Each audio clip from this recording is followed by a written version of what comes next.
Tonight, yielding to pressure, the Prime Minister's Chief of Staff now set to testify on foreign election interference.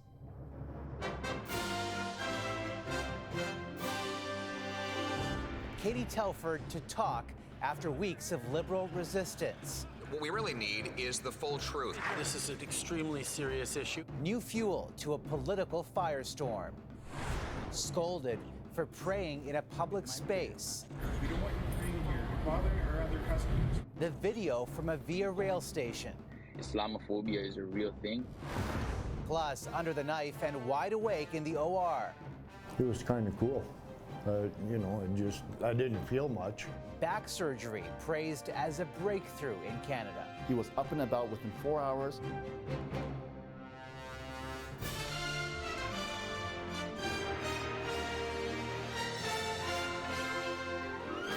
CTV National News with Omar Sachedina.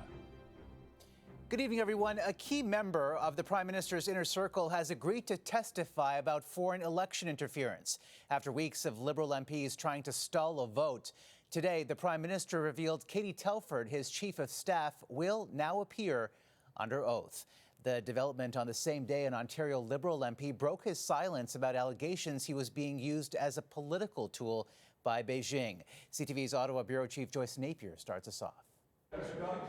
The MP, entangled in allegations of Chinese interference in Canada's elections, was categorical. I've never been offered, nor would I accept any help from a foreign nation. I'm a Canadian. My election, my nomination, and everything has followed the rules. It's on public record, and it stands test. According to reports citing unnamed sources at CSIS, Han Dong is one of 11 federal candidates targeted by the Chinese Communist Party for their presumed sympathy to the regime in Beijing. It's unfortunate that my name is being mentioned in, again, a reported, a unverified, anonymous allegation. This on the day the Prime Minister caved to opposition pressure and announced his Chief of Staff and most trusted advisor, Katie Telford, will testify before a parliamentary committee studying election interference. And for weeks, Liberals had attempted to block it. This is an extraordinarily serious situation, despite the attempts of the Conservatives to make a partisan circus out of it. I declare the motion defeated. Justin Trudeau's decision came only hours before the House was set to vote on an opposition motion that would have compelled Telford to appear before the committee, a motion supported by the Bloc, the Conservatives, and that the NDP had threatened to join. That's why we forced this government to end the obstruction in committee and to allow the Chief of Staff of the Prime Minister to testify. Telford, who is set to testify in April, has already appeared before House committees looking into the We Charity affair and military misconduct, each time answering repeated calls from the opposition. This is getting, as I say, close to the king in chess. You want to get the king in chess, and the king in this case is the Prime Minister. Trudeau warned today that Telford will be limited in what she can say on sensitive intelligence issues. And the Prime Minister's Special Rapporteur, David Johnston, will recommend whether a public inquiry is needed by May 23rd. Omar? All right, Joyce, thank you. The Chinese and Russian leaders ended a high-stakes summit in Moscow today, issuing a veiled warning to the West not to let the war in Ukraine move to a, quote, uncontrollable phase. China has proposed a ceasefire, but without Russian troops withdrawing from Ukraine, a non-starter for Kyiv and its allies. The two leaders committed to what they call a new era of strategic partnership by signing a series of economic agreements that could be vital for Vladimir Putin as Russia deals with Western sanctions. Japan's Prime Minister, meanwhile, made a surprise visit to Ukraine today, condemning Russian atrocities. For its part, the U.S. said if China wanted to play a constructive role in the conflict, it could urge Moscow to end its invasion. Those comments came from White House National Security spokesman John Kirby, who also said military issues will be on the agenda when Joe Biden and Justin Trudeau meet in Ottawa later this week. Canada, as you know, is not only a neighbor to the north, but a NATO ally, and the President and Prime Minister Trudeau have a terrific relationship. And they'll talk about everything from NORAD and modernization of NORAD capabilities. And CTV News will be in Ottawa starting tomorrow night, the eve of the U.S. president's two-day trip, his first to the nation's capital since taking office. Canada's rising cost of living continues to cool, posting the largest month-to-month slowdown in almost 3 years. February's inflation rate was 5.2%, down from 5.9% in January. But that doesn't mean Canadians are feeling the financial relief. Our expenditure is still pretty costly, in my opinion. We are still paying high price for food, and we are still paying high price for shelter. Food prices in February were up 10.6% year over year, the 7th straight month of double-digit increases. A scathing report on London's Metropolitan Police Force, which employs more than 43,000 officers and staff, has concluded it failed in its most basic of duties, to serve and protect. The review found widespread racism, bullying, and homophobia, and in some cases, predatory behavior wasn't even sufficiently addressed. CTV's Danielle Hamamjian on the mounting pressure for major reforms and a warning: the details are disturbing. London's Metropolitan Police, world-renowned and often lauded as among the finest, is racist, misogynistic, and homophobic. These are no longer just accusations, but now facts. The evidence is absolutely clear that as an institution, are they prejudiced and discriminatory? Yes, they are. Baroness Louise Casey led the review into Britain's biggest police force, and her findings paint an excoriating picture. One officer said female colleagues were treated like cattle and moved to different units depending on which male officers found them attractive. One woman said her male colleague masturbated in front of her in the communal changing room. The rape kits of victims were placed in overstuffed, dilapidated, or broken fridges and freezers, in some cases destroying the evidence. The report was commissioned after a woman was abducted, raped, and murdered by a serving Met police officer. I find it extraordinary that in policing and in the Met Police, that wasn't their moment of like a plane falling out of the sky. But change never came. Instead, more scandals surfaced and public mistrust deepened. We've let Londoners down and we've let our own front line down, and this report paints that vividly. Other incidents include a Sikh officer's beard cut because it was funny and bacon left in the boots of a Muslim officer. Trust in the police has been hugely damaged by the things that we've discovered over the Even past your trust? year. Everybody's trust. The author of the report is giving the Met Police one last chance to radically reform before recommending the force be broken up. Omar. Danielle Hamamjian in London tonight. An emotional send-off on the streets of Edmonton today as first responders and members of the public stood in solidarity while the bodies of 2 slain police officers passed by. Caskets draped in Canadian flags were loaded into hearses at the medical examiner's office before a 7-kilometer procession to the funeral home. A regimental service for Constables Travis Jordan and Brett Ryan is planned for Monday. They were shot and killed last week while responding to a domestic disturbance. Halifax police have laid almost a dozen charges, including 2 counts of attempted murder against a 15-year-old student after 2 staff members were stabbed at a suburban high school. This incident does not define our community. It does not define our schools. Charles P. Allen School was closed today, 1 day after the shocking incident sent the facility into lockdown. Police say the 2 victims are in serious but stable condition. Crews have recovered a second body from the ruins of a burned-out heritage building in Montreal. Firefighters are deploying a new tactic in their search for 5 people still considered missing. Crews are being lowered through the structure's collapsed roof by crane, then using special cameras that can scan the areas underneath the rubble. Shocking video out of Virginia today shows a man's final moments after he was restrained by sheriff's deputies and staff at a hospital for patients struggling with mental health. All 10 have now been formally charged. CTV's Tom Walters on the images that are tough to watch. In silent surveillance video, police officers are seen pulling 28-year-old Irvo Otieno into the room where he will die. While he shows little sign of resisting, several officers pile on top of him, and he suffocates. I don't understand how all systems failed him. Otieno had long struggled with mental illness, and on March 3rd, his mother was trying to get medical help when a neighbor says more than a dozen police officers responded. Irvo wasn't treated like somebody who was going through a mental health crisis. He was treated like a criminal. In fact, video from the county jail shows what prosecutors say was an unnecessary use of force against him. He was pepper sprayed while he was in the cell alone, not posing a danger to anyone. And according to prosecutors, Otieno was then punched in the chest. My son was treated like a dog, worse than a dog. He was taken in handcuffs to a state mental hospital and to that room where he was pinned down. Officers put their knees and their full body weight onto him. More than 11 minutes go by before someone finally notices he is unresponsive. Efforts begin to revive him, while staff at a hospital call for an ambulance. So they're doing a CPR right now, and there's no pulse anymore. There would not be a pulse again. More help arrives. Hospital workers take turns giving chest compressions, but Irvo Otieno never regains consciousness. A mental health crisis should not equal a death sentence.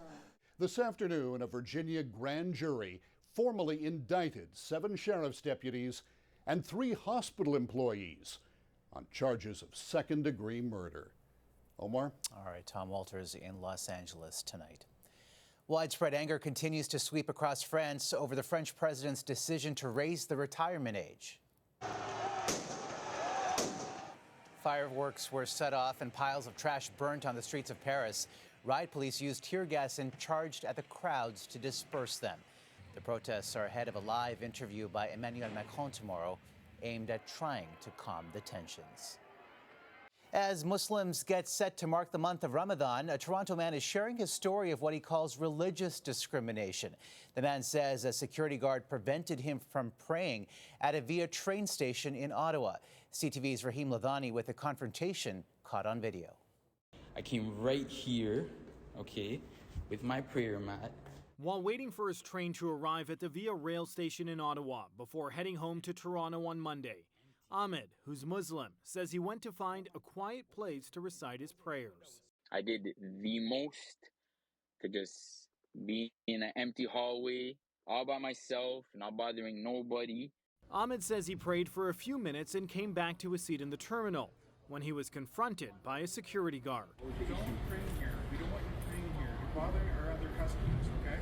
He made me feel like embarrassed to say you can't be participating and practicing your religion. It was like there's a slap in the face and then there's just like a spit in the face, like a real disrespect. Several people pulled out their phones, capturing the conflict on video. You can hear Ahmed say he hadn't heard any complaints. Person I went to the end of the hallway, not one person had anything to say. But the security guard continued, even threatening to report Ahmed. Pray outside next time, okay? In the cold, when I'm inside here. Pray outside. No. I'm gonna complain to your employer. Go ahead. Via Rail says the security guard is not one of its employees and has asked its subcontractor to replace him while it investigates, saying in a statement, "First and foremost, we want to apologize unreservedly to the individuals involved and to the entire Muslim community. Via Rail strongly condemns and will not tolerate any form of discriminatory behavior." It's quite evident Islamophobia is a real thing.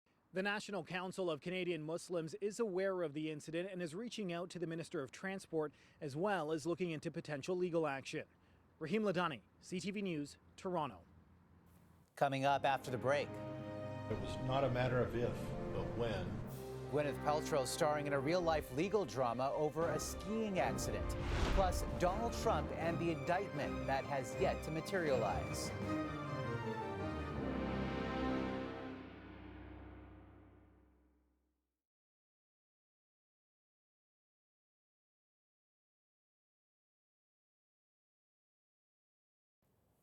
Police have surrounded a New York City courthouse preparing for potential unrest if Donald Trump is indicted in an investigation relating to an alleged hush money payment. The former U.S. president made unverified claims that he would be arrested today. Top Republicans stood by him, calling the case politically motivated. I think in your heart of hearts, you know, too, that you think this is just political. And I think that's what the rest of the country thinks, and we're kind of tired of that.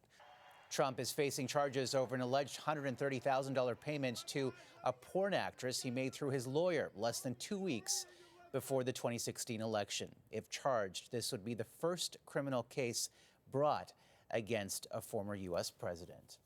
Oscar-winning actress Gwyneth Paltrow faced off against a retired optometrist in a Utah courtroom today who is accusing her of a violent ski crash in 2016. But the star and lifestyle influencer has her own version of events. Here's Melanie Nagy with the opening arguments.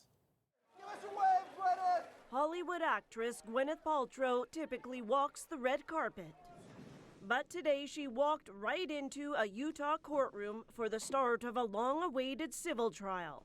This is the case of Terry Sanderson versus Gwyneth Paltrow. The trial pits Paltrow against a 76-year-old retired optometrist. We are honored to represent Terry Sanderson here. Terry Sanderson says the star-turned-lifestyle blogger and businesswoman caused serious injuries during a 2016 ski accident, claiming she violently crashed into him while on the slopes in Park City. Blindly skiing down a mountain by looking up and to the side was reckless. Sanderson's legal team says Paltrow was skiing erratically because she wasn't paying attention. They argue she was only focused on her kids when she allegedly slammed into him. Sanderson's helmeted head hits the ground, causing a concussion.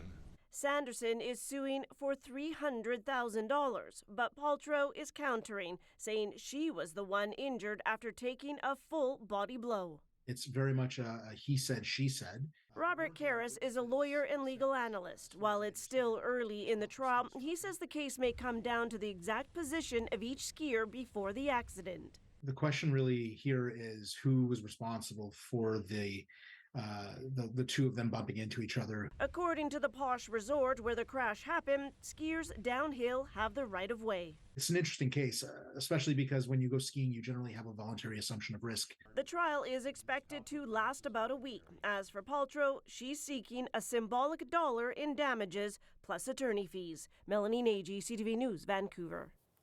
Police in Ontario have made a major auto theft bust targeting cars in the Greater Toronto area.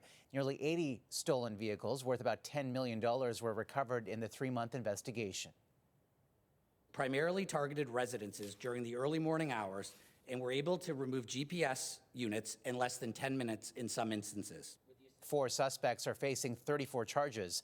The stolen vehicles were found in Brampton, Ontario, Montreal, Germany, and Spain.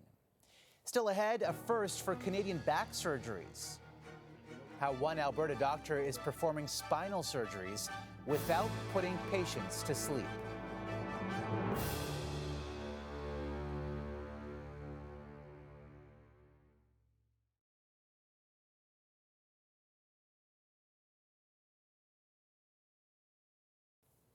A Calgary doctor is hoping a revolutionary procedure will become more common in Canada after successfully performing the country's first ever spinal surgery while the patient was awake.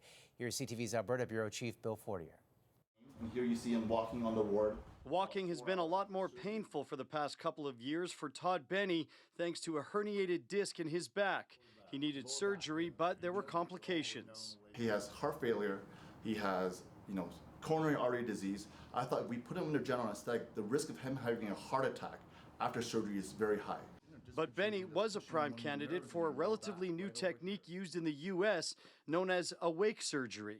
Calgary surgeon Dr. Michael Yang learned it at the University of Miami, and Benny was willing. I thought, well, hey, we'll try anything once. Though the surgery itself, removing part of the herniated disc, is fairly common, this is believed to be the first awake spinal surgery ever in Canada. And that's why I wanted to bring, this type of technology and technique back to Canada so that we can help more Albertans. It's kind of cool. I didn't feel much. The primary benefit of not putting patients to sleep is a quicker recovery. That's because the patient have less pain after surgery, less nausea, less vomiting after surgery. Patients able to get up much quicker and walk around, and thereby facilitating their recovery. The next day I was up cooking breakfast for my grandkids and everything else, and it was just night and day for the pain-wise. Dr. Yang believes more Canadian hospitals will start offering the technique, and Todd Benny has a message to any patients who get the same offer he did. Just don't be as scared of it. Like, it'll change your life. Dr. Yang says awake surgery can also save the healthcare system money since patients spend less time in hospital, freeing up beds and staff for others. Bill Fortier, CTV News, Edmonton. And it appears health problems will keep Lucy, a 47-year-old Asian elephant in Edmonton, despite years of protests demanding she be moved to a sanctuary. The Edmonton Valley Zoo says Lucy is too sick to travel due to breathing problems and a tumor in her uterus. After the break, talented beyond her years, showcasing Ollie's artwork on World Down Syndrome Day.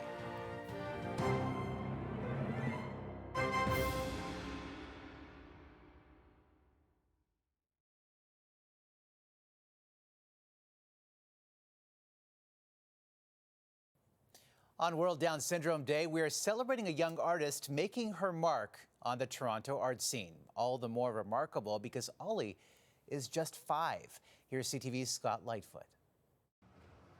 Inside this downtown Toronto art space is a new show by a young artist you've likely never heard of. My name's Ollie. Ollie Sardelic is just 5 years old. Do you like to draw? Yeah. Why do you like to draw? Because I like to try to school. And a dozen of her works are now on display along the walls of this gallery. It's different than the fridge or our hallways at home. It's more open and nice, but she seems to like the fridge and the hallways at home more. Sardelic, who was born with Down syndrome, first started drawing during the pandemic. We were indoors so much, and as an activity we took on drawing as sort of a daily routine, and she really took to it. She also quickly amassed a large collection of brightly colored works featuring flowers, family, and more things you'd expect a 5-year-old to love. Lots of birds in it, and there's lots of ice cream in it. Birds, and did you say ice cream? Yeah. In one painting? In one painting. Being encouraged to create is something that's been passed down through the generations in this family. And she's discovering her ability, To us, she's incredible. The Sardelics also wanted to show other families of children with special needs what is possible, so they decided to hold a small gallery show. Dad, you like it, Mom? I love it. And then I got you. Yeah. Look. And they hope others will embrace the idea that creativity can go a long way for kids. Just encourage them and allow them to explore and create. Who one day might end up being artists themselves. Is this so cool?